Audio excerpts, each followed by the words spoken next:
Mi prometida me mandó un mensaje que podría haber sido escrito por un robot, seco, directo, sin alma. La boda se cancela. Espera una llamada de mi abogado. Así, sin más. Yo simplemente respondí con calma, como quieras. Después, sin decir una palabra, abrí mi computadora y me borré de la solicitud conjunta de la hipoteca. No pasaron ni 2 días antes de que su abogado empezara a perder la cabeza, pidiendo explicaciones urgentes. Todavía tengo grabado en mi mente el instante en que mi mundo se volteó por completo. Estaba haciendo fila en el supermercado con una canastita llena de cosas básicas, una lasaña congelada, bolsas de basura con olor a lavanda, cuando sentí que el teléfono vibraba. Bajé la vista, y ahí estaba, Natalia. Mi prometida. El amor de mi vida, o al menos eso creía. Abrí el mensaje sin pensarlo, imaginando que sería algo sobre que cenar o una duda con los preparativos de la boda. Pero lo que leí me dio un golpe seco en el pecho: la boda se cancela. Espera una llamada de mi abogado. 8 palabras que lo cambiaron todo. No hubo explicación, ni emoción. Ni siquiera una coma, solo un punto final. Sonaba más a una cláusula legal que a una ruptura real. Como si me estuviera despidiendo de una empresa, no de una relación. Me quedé congelado ahí mismo. El cajero tuvo que llamarme 2 veces para que reaccionara. Pagué como en piloto automático, conduje a casa sin poner música, sin pensar mucho, y me quedé sentado dentro del coche, frente a la entrada, por 15 minutos. No lloré. No grité. Solo estaba en silencio. Lo único que le escribí fue: como quieras. Y con eso le dejé claro que entendía el verdadero mensaje detrás de su frialdad. No solo se había terminado la boda. Me estaba diciendo que no volviera a buscarla. Que todo lo hablaría su abogado. Ella creía que tenía todo el control. Pero se le escapaba un detalle clave. Resulta que unos días antes habíamos iniciado el papeleo para pedir una hipoteca juntos. Una casa preciosa en una zona nueva, a las afueras de Seattle. Natalia estaba encantada. Ya la había decorado en su mente, había dicho a sus amigas que prácticamente era suya. Pero nada estaba firmado todavía. Y, lo más importante, no estábamos casados. Así que, técnicamente, yo aún era un hombre soltero. Esa misma noche, antes siquiera de colgar mi abrigo, abrí mi laptop, entré al sitio del banco, y me salí de la solicitud de la hipoteca. 3 clics. Solo eso. Y todo el trato se vino abajo como un castillo de naipes. Y sí, probablemente estés pensando: qué rencoroso. Puede ser. Pero después de construir una vida juntos durante 2 años, después de decir que no a una gran oferta de trabajo en Chicago solo para quedarme cerca de su familia, esto no se trataba solo de venganza. Era cuestión de respeto. De dignidad. Aún así, no imaginé lo que vendría después. Apenas 48 horas más tarde, mientras comía lasaña recalentada en el sofá, sonó mi celular. Número desconocido. Lo dejé ir directo al buzón de voz. 1 minuto después, me llegó un mensaje: hola, habla Nerea, abogada de la señorita Natalia. Solicitamos una llamada urgente respecto a su retiro de la hipoteca. Esta acción podría considerarse incumplimiento de contrato o interferencia financiera. Por favor, comuníquese de inmediato. Me reí. Urgente, ¿eh? Ahora sí había prisa. Parece que la abogada ya no sonaba tan fría y profesional. No devolví la llamada. Solo esperé. Y como era de esperarse, llegaron más. Más llamadas. Correos. Todos con un tono cada vez más desesperado. Estaban perdiendo el control. Y no lo habían visto venir. Natalia, en su estilo de siempre, seguramente pensó que yo estaría destrozado, tal vez rogando que volviera. Pero no. Yo ya había dado vuelta a la página. Al día siguiente, me llamó una amiga que teníamos en común, Elena. Se notaba incómoda desde el primer segundo. Oye, ¿es cierto que te saliste del acuerdo de la casa? Sí, le dije. Bueno. Natalia está perdiendo la cabeza. Ya había encargado muebles, les dijo a sus papás que iban a tener una habitación de invitados. Me dieron ganas de decir: no es mi problema, pero me contuve. No quería sonar cruel, aunque francamente, ya no me importaba tanto. Elena dudó antes de seguir, ella dice que estás siendo vengativo. Que lo hiciste para hacerle daño. Eso sí me dio risa. No era una venganza. Lo que pasaba era que ya no estaba dispuesto a seguir siendo el tonto. Lo que nadie sabía, ni siquiera Natalia, era que yo ya había empezado a sospechar semanas antes de que todo se viniera abajo. Había señales. Mensajes raros en la madrugada de números que no conocía, reuniones de trabajo mal programadas, conversaciones que se callaban cuando yo entraba en la habitación. Lo notaba. Pero no quería aceptarlo. Ahora, con todo lo que estaba pasando, por fin veía las cosas con claridad. Así que decidí no reaccionar más. Solo observar. No le respondí a su abogada. No traté de arreglar nada. Dejé que las cosas siguieran su curso. Que se preocuparan. Que se retorcieran con sus propias dudas. Y en medio de ese silencio, las verdades empezaron a salir solas. 2 días después, alguien golpeó la puerta de mi departamento. No esperaba visitas. Era su papá. No lo veía desde hacía un mes, cuando cenamos juntos y brindó por darme la bienvenida a la familia. Esta vez, se le notaba cansado. Y tal vez un poco avergonzado. Ni siquiera me saludó. Solo soltó, ¿qué pasa con la casa? Crucé los brazos y le dije, no pienso comprar una casa con alguien que me termina por mensaje de texto y luego manda a su abogada a hablar por ella, estás aquí en su nombre. Él bajó la mirada. No, estoy aquí porque no nos dice nada. Un minuto dice que no hay boda, y al siguiente está gritando sobre muebles y reportes de crédito. Solo quiero saber qué está pasando. Por un momento, pensé en contarle todo. Pero no lo hice. Solo le dije, ella decidió terminar. Yo lo respeté. Ahora tiene que lidiar con lo que viene. Él asintió, despacio. Murmuró algo como, le dije que no hiciera esto. Y se fue. Lo vi marcharse, y por primera vez en días, sentí una especie de paz. Extraña, sí, pero real. Sin embargo, la historia estaba lejos de terminar. Lo que no sabía entonces era que Natalia no solo me había sorprendido, había estado armando todo con cuidado. Planeado. Y pronto descubriría la verdadera razón detrás de esa obsesión tan repentina por la casa. La primera señal clara de que algo más se escondía bajo la superficie vino de alguien inesperado, Rubén, el primo de Natalia. Nunca fuimos muy cercanos, pero habíamos compartido en reuniones familiares. Nos entendíamos más o menos porque los dos éramos los externos, dentro de ese mundo tan cerrado que era su familia. Un día, sin previo aviso, me mandó un mensaje directo, oye, hermano. Lamento todo esto. No sabía lo complicado que era, pero honestamente, te salvaste. Me quedé mirando ese mensaje largo rato antes de escribirle, gracias, pero ¿a qué te refieres exactamente? Su respuesta fue casi instantánea, probablemente no debería decir más, solo pregúntale por Antonio. El nombre no me sonó al principio. Bastante común, pensé.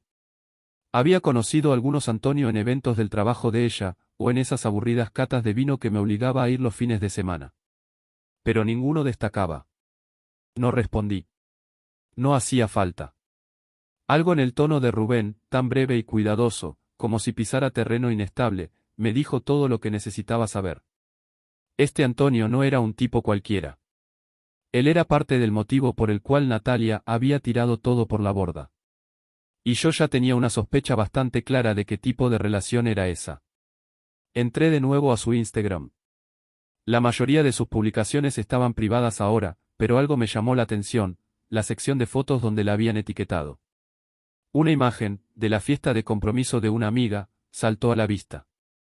Fue tomada justo el mismo fin de semana que Natalia dijo sentirse enferma y quedarse en casa. Ella no salía en la foto, pero Antonio sí. Sonriendo. Con el brazo alrededor de su cintura. Demasiado cerca. Demasiado cómodo. El estómago se me revolvió.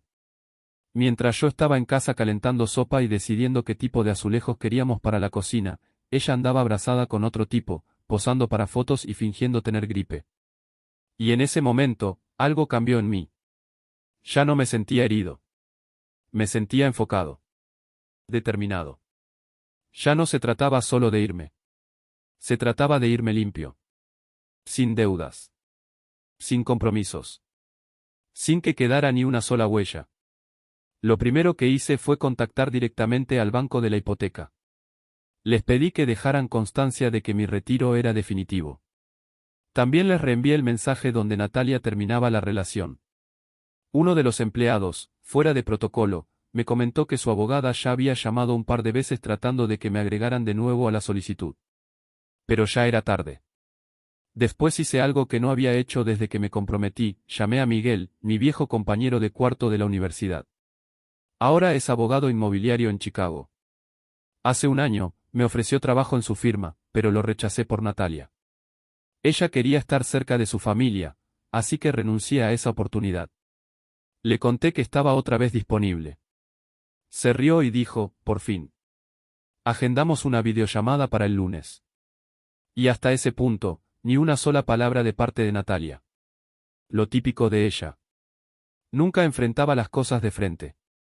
Siempre por medio de alguien más, abogados, amigos, presión social. Pero ya no estaba jugando su juego. O al menos, eso pensaba. El domingo por la mañana llegó la siguiente bomba.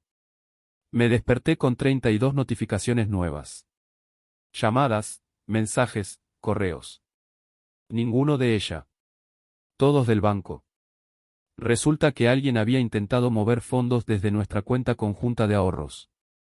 Esa cuenta era solo para gastos de la boda. Yo puse $10,000 ahí, usando parte de un bono que recibí. Era dinero reservado para el catering y el alquiler del lugar. Pero esa noche, alguien intentó transferir todo ese dinero a una cuenta corriente a nombre solo de Natalia. El sistema lo marcó como sospechoso y bloqueó la operación. Llamé al banco de inmediato. Congelaron la cuenta. Mientras aún estaba al teléfono, tratando de entender qué demonios estaba pasando, me entró un correo nuevo. Asunto, urgente, fondos de la boda. Era Nerea W., su abogada. Señor Carlos, decía, mi clienta está preocupada por los fondos retenidos en la cuenta de ahorros conjunta, originalmente destinada a su boda, ahora cancelada. Ella realizó varios pagos en dicha cuenta y considera que tiene derecho a parte de los fondos. Mentira. Ella no puso un solo dólar. Tenía los registros. Todos los depósitos fueron míos. Siempre decía que mantenía su dinero aparte, para tener flexibilidad. Pero ahora que todo se había derrumbado, quería sacar tajada, y llamarlo justo. No respondí. En lugar de eso, llamé a Miguel. Le conté todo. Me preguntó, ¿tienes pruebas, cada centavo? Sí, le dije. Perfecto. Entonces estás cubierto. Pero déjame decirte algo, amigo, si ya está lo suficientemente desesperada como para intentar eso, créeme, no ha terminado. Y no se equivocó. Esa noche recibí un mensaje de voz. Era ella. Natalia. La primera vez que escuchaba su voz desde aquel mensaje de texto que lo empezó todo. Sonaba inestable, emocional, como si intentara sonar vulnerable. Hola, no quería que terminara así. Me asusté, ok. Todo se me fue de las manos y no sabía cómo decírtelo. Por favor, no pienses que lo hice para hacerte daño. Lo escuché 2 veces. Luego lo borré. No respondí. Porque aquí está la verdad, cuando dejas claro que no tienes miedo de alejarte, la gente empieza a temblar. Natalia estaba acostumbrada a tener el control. Pero esta vez, el guión había cambiado. Y no era ella quien lo escribía. Llegó el lunes. Firmé el contrato con la firma de Miguel. Trabajo remoto para empezar, con la opción de mudarme más adelante y todo un paquete de reubicación incluido. Por primera vez en mucho tiempo, sentí que volvía a tener el control de mi vida. Pero fue el martes cuando todo terminó de romperse. Me llamó Elena otra vez. Y esta vez, su voz sonaba rara, cargada, como si hubiera estado llorando. Necesitas saber algo, dijo. Natalia está embarazada. El mundo se me detuvo. ¿Está diciendo que es mío? Pregunté con la garganta apretada. Sí. Pero. Antonio ha estado quedándose en su casa casi todas las noches desde que rompieron. Ya todo el mundo está hablando de eso. Me forcé a mantener la calma. ¿Y cuánto dice que tiene? 8 semanas. Supuestamente.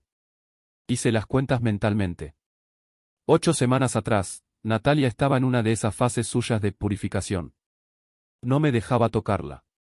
Decía que estaba reiniciando su cuerpo antes de la luna de miel. La última vez que estuvimos juntos fue hace 9 semanas. Con suerte. O sea, había una posibilidad real de que ese bebé no fuera mío. Pero ella ya estaba construyendo su estrategia. Una jugada cuidadosa para atarme a algo permanente. Algo legal. Tal vez buscar una pensión o arrastrarme emocionalmente al centro de su drama. Todo mientras yo me retiraba de la hipoteca, rompiendo la única cadena que me unía financieramente a ella. Y lo peor de todo es que supe, en ese mismo instante, lo que iba a intentar hacer a continuación. No dormí esa noche. Me quedé ahí, tirado en la oscuridad, repasando cada conversación, cada momento, cada excusa. Me di cuenta de que esto no había sido una ruptura espontánea. No fue un arrebato. Fue una salida planificada. Ella me dejó por mensaje no porque tuviera miedo, sino porque quería asegurarse de controlar la narrativa antes de que yo pudiera decir nada. Y ahora, de repente, estaba embarazada de mi hijo. Supuestamente. Pero yo sabía la verdad. Las fechas no cuadraban. No habíamos tenido intimidad en semanas. En esa época, Natalia se mostraba cada vez más fría, incluso distante. Me dijo que quería una especie de desintoxicación prematrimonial. Que quería sentirse pura para la boda. En su momento no lo cuestioné. Pensé que era solo otra de sus fases. Pero ahora me quedaba claro, no era una fase. Me estaba alejando intencionalmente. Porque ya había cruzado una línea. O porque se estaba preparando para hacerlo. Y Antonio, él no era un simple desliz. Era el verdadero motivo de todo. La mañana siguiente, su abogada volvió a enviarme un correo. Esta vez, el tono era agresivo. Directo. Dadas las circunstancias actuales, mi clienta está considerando tomar medidas legales por abandono financiero y angustia emocional. También solicita notificarle formalmente que se encuentra embarazada y que usted podría tener responsabilidades parentales. Esa palabra. Podría. Me heló la sangre. Ya estaban montando el caso. Tratando de empujarme a una reacción. Buscaban que dijera algo, que metiera la pata, que me pusiera emocional y les diera material para usarlo en mi contra. Pero no mordí el anzuelo. Llamé a Miguel de inmediato. Le conté todo, el embarazo, las fechas, Antonio, las amenazas veladas sobre dinero y emociones. Me escuchó en silencio. Luego me dijo: necesitamos adelantarnos. Tienes que tomar la iniciativa legal. Ya. ¿Qué sugieres? Documenta todo. Y consigue un historial que pruebe que ella está manipulando la situación. Así que eso hice. Ese mismo día contraté a una abogada local que se especializaba en derecho familiar y temas financieros. Se llamaba Carmen. Tenía un aire frío, como si nada la sacudiera. Justo lo que necesitaba. Ella redactó una carta formal y se la mandó a Nerea, la abogada de Natalia, la mañana siguiente. En el documento, dejamos muy claro que yo negaba la paternidad hasta que se pudiera realizar una prueba de ADN. Que no iba a poner ni un centavo ni a involucrarme emocionalmente hasta tener confirmación biológica. También incluimos una advertencia: si Natalia intentaba acceder a cuentas conjuntas o me acusaba falsamente de maltrato emocional, responderíamos con una contrademanda por difamación. Además, exigimos una divulgación financiera completa de los bienes actuales de Natalia, por si intentaba reclamar que yo le debía algo por la casa. No me estaba conteniendo más. Y no pasaron ni 2 horas después de que se enviara ese correo cuando mi teléfono empezó a sonar. Era Natalia. Llamó. Luego otra vez.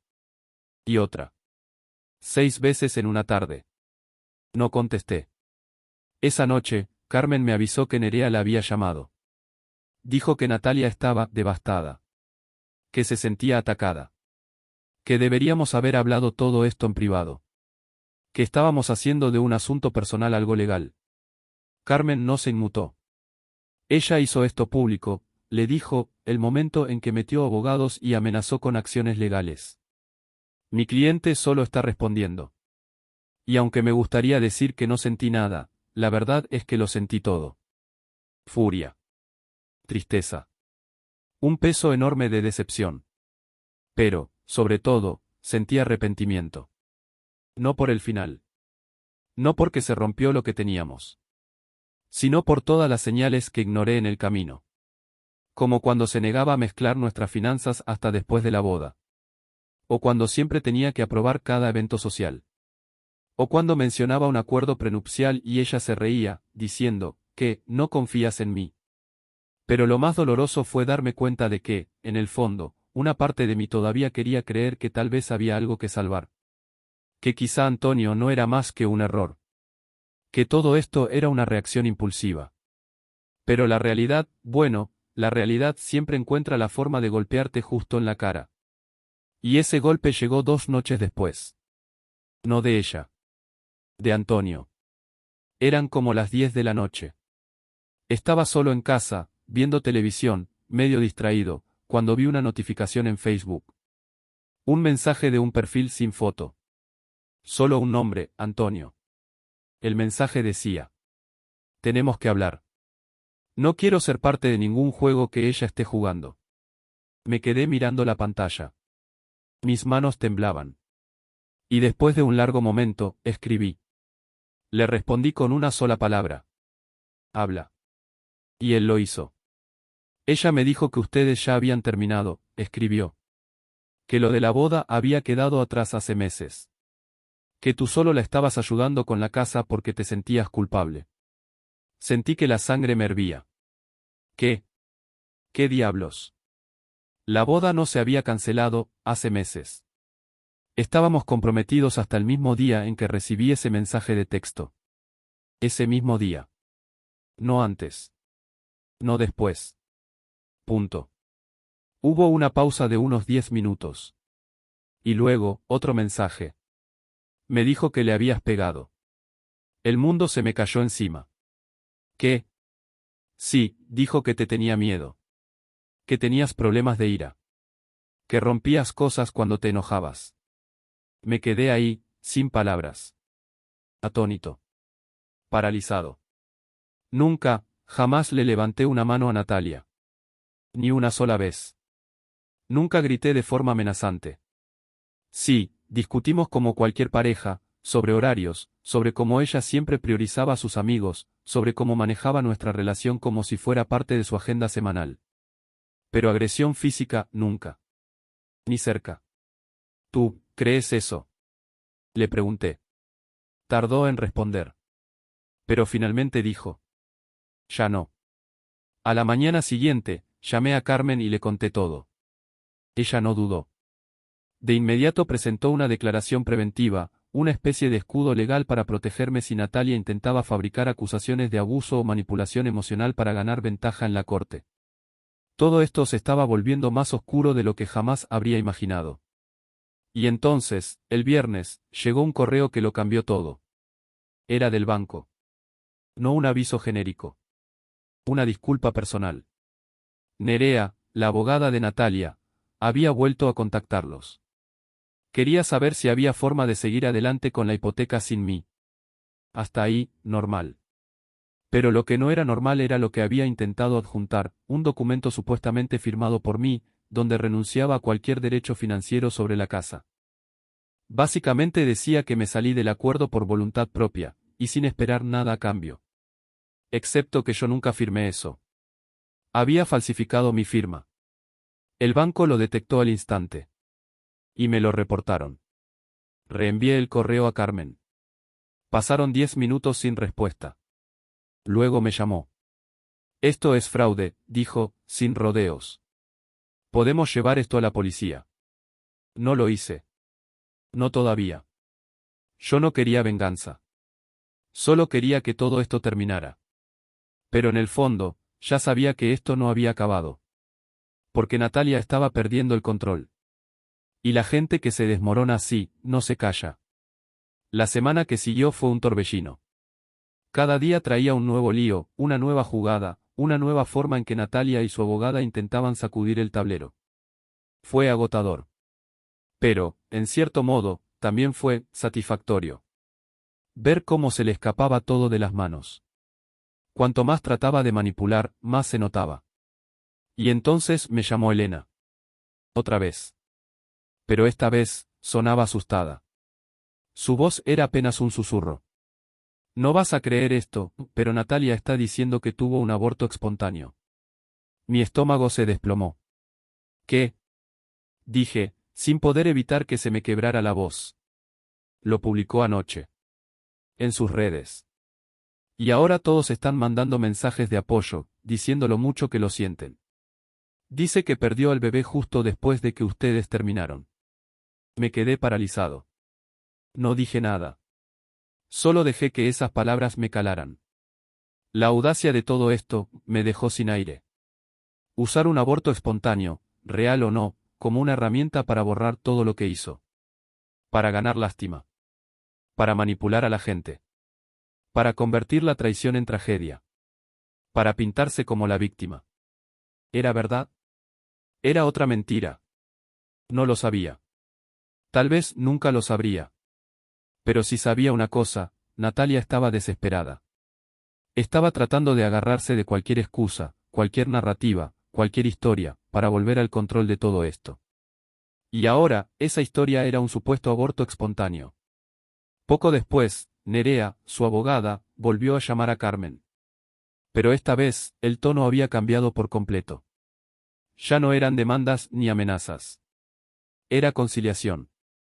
Entendemos que las cosas se han intensificado más de lo esperado, dijo. Natalia está atravesando un momento personal difícil. Solo queremos evitar más conflicto. Pero Carmen no se dejó llevar. ¿Evitar conflicto? Respondió, sin levantar la voz pero con una firmeza que atravesaba el teléfono. Natalia intentó falsificar documentos legales. Y ahora quieren calmar las aguas. Si ella sigue con esto, vamos más allá de lo financiero. Vamos por lo penal. Y no me va a temblar la mano. Y en ese momento, sentí algo extraño. Una calma. Un cierre. Natalia había estado manejando hilos en la sombra por tanto tiempo. Pero ahora, ya no quedaban sombras. Las cartas estaban sobre la mesa. Y esta vez, yo no iba a dar un paso atrás. Ella no tenía ni idea de lo que se venía. Ese mismo viernes, me llamó el banco otra vez. Pero no por la hipoteca. Me llamaban por los documentos falsificados. Habían reportado el incidente a las autoridades. Ahora era una investigación criminal. Natalia había cruzado la línea. Y esto ya no se trataba de una relación rota. Esto era un crimen. Le pasé toda la información a Carmen, quien inmediatamente programó una reunión con la oficina del fiscal. Y mientras los días avanzaban, los intentos de Natalia por salvar su imagen se volvían cada vez más patéticos. Empezó a publicar en redes sociales de forma errática, selfies con lágrimas falsas, textos crípticos sobre ser incomprendida, frases como, hay personas que solo quieren destruir todo lo bueno que uno tiene en la vida. La mujer segura, la que creía tener el control absoluto, se estaba desmoronando. Y yo, me mantuve en silencio. Ya no se trataba del dinero. Ni de la casa. Ni siquiera del bebé que quizá nunca existió. Era el hecho de que ella pensó que podía manipularme. Manejarme como una ficha más en su juego. Destruirme y luego alejarse como si nada. Pero no fue así. Porque al final, yo fui quien controló la narrativa. No necesité venganza. No necesité gritar. Solo tuve que quedarme firme. Y verla caer. La llamada que lo cambió todo llegó un miércoles. Era el papá de Natalia.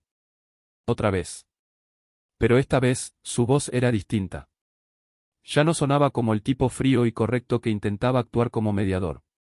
Sonaba como alguien que por fin había abierto los ojos. Como un hombre que estaba viendo, quizá por primera vez, a su hija tal como era. Necesito pedirte disculpas, dijo, sin rodeos. Estaba equivocado sobre todo.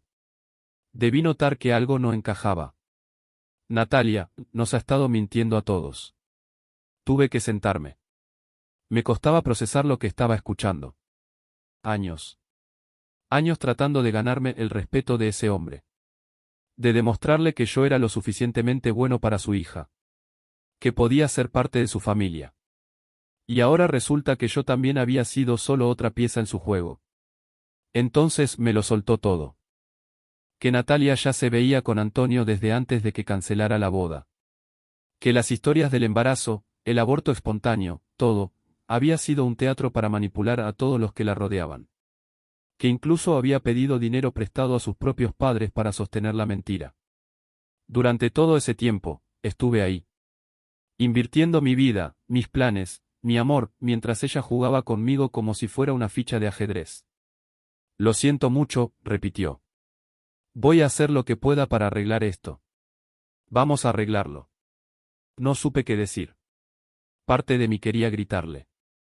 Echarle en cara todo lo que permitió. Todo lo que ignoró. Quería preguntarle por qué nunca cuestionó nada. Pero otra parte de mí, la parte que ya empezaba a sanar, entendía que de nada servía. No se puede cambiar el pasado. No se puede borrar la traición, ni deshacer el dolor. Nadie puede hacerlo. Pero sí podía hacer algo. Finalmente. Alejarme. Del todo. Bloqueé su número. Saqué a Natalia de todas mis redes sociales. Borré mensajes, fotos, recuerdos. Todo. Incluso empaqué algunas de sus cosas, las que sabía que más le dolían perder, y las dejé en la casa de sus padres, sin decir una palabra. Intentó contactarme un par de veces más. Pero ya era tarde. Yo ya no era el mismo. La vida que había construido alrededor de ella, ese futuro que imaginé, esa persona que creí conocer, todo había desaparecido. Y con eso, también se fue el poder que tenía sobre mí. Y creo que esa fue la parte más dura de todo este proceso. Aceptar que no importaba cuánto la amé. La mujer que pensé que era nunca existió. Siempre fue una jugadora. Y yo, tristemente, solo fui una de sus fichas. Ha pasado un año desde entonces. La vida de Natalia, por lo poco que escucho, es un desastre. Y honestamente, no me importa. No pierdo tiempo buscándola. No la stalkeo. No reviso si está bien o mal. Porque eso ya no tiene nada que ver conmigo. Yo seguí adelante. Estoy reconstruyendo mi vida. Poco a poco, sí. Pero esta vez, sobre bases firmes. Me compré un nuevo lugar. Nada espectacular. Pero es mío. La hipoteca está a mi nombre. Nadie más involucrado. Y por primera vez en mucho tiempo, me siento libre. Libre de las mentiras. Libre del juego. Libre de ella. Y si hay una lección que me llevo de todo esto, es esta. Nunca dejes que la manipulación de alguien más escriba tu historia. Sí, fui un ingenuo. Sí, me engañaron. Pero no más. Ahora sé mejor. Y créeme, no voy a ser ese tipo de tonto otra vez.